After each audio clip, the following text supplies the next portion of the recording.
તો આજે મિત્રો સવાર મારે થઈ ગયો શિવ જોડે ઝઘડો. તો જય શ્રી રામ ને ગુડ મોર્નિંગ. દોઢસોળા બ્રાન્ડેડ નાખ્યા ચપ્પલ પહેરી તમારા ભાઈ નાઈ જોઈને મસ્ત ફ્રેશ થઈને પહોંચી ગયો માતાજીના મઢે પહોંચી મસ્ત માતાજીના દર્શન કરીને ફરીથી આપણી 150 બ્રાન્ડેડ જોડી પહેરી નીકળી ગયા ઘર સાઈડ. રસ્તામાં મસ્ત મજાની આપણી ભગરી બે હું તી ઘરે આવીને જોયું તો વંશુ મસ્ત મજા રમતો તો ને આપણે બેસી ગયા નાસ્તો કરવા. નાસ્તામાં મસ્ત સવારમાં શિવ તળેલી ભાખરી બનાવી હતી, દહીં હતું, મરચું હતું.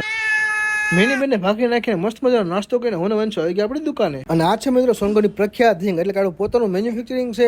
તમારે કોઈ જગ્યાએ હિંગ વેચવા માટે અથવા ઘરે વાપરવા માટે જોતી હોય ઓલ ઇન્ડિયામાં તો તમને મળી જશે. આપણો નંબર ડિસ્પ્લે પર દેખાતો હશે. કોન્ટેક્ટ કરો, કોલ કરો, મેસેજ કરો, અથવા સોનગઢમાં આવો તો આપણી શોપની રૂબરૂ વિઝિટ કરો. આટલી વારમાં હું મિત્રો ગયો રસોડામાં, અહીંયા જો હેન બાકી જલસા હે આમ હોવું જોઈએ. એટલી વારમાં શિવ વાડીમાંથી લઈને આવી ગયો મકાઈ. હું ને શિવ બંને રીલ શૂટ કરી રહ્યા હતા. એટલી વારમાં થઈ ગયો અમારે ઝઘડો. તો હું તો મકાઈ ખાધા વગર રહી ગયો, પણ તમે અમારા વિડીયો જોયા વગર ના રહેતા, તેથી અમારી ચેનલ સબસ્ક્રાઇબ કરી નાખજો. અને આ અમારો ફર્સ્ટ મિની બ્લોગ હતો. તમને કેવો લાગ્યો જરા કોમેન્ટ કરી દેજો, અને આવા વિડીયો જોવા માટે સબસ્ક્રાઇબ કરતા જજો.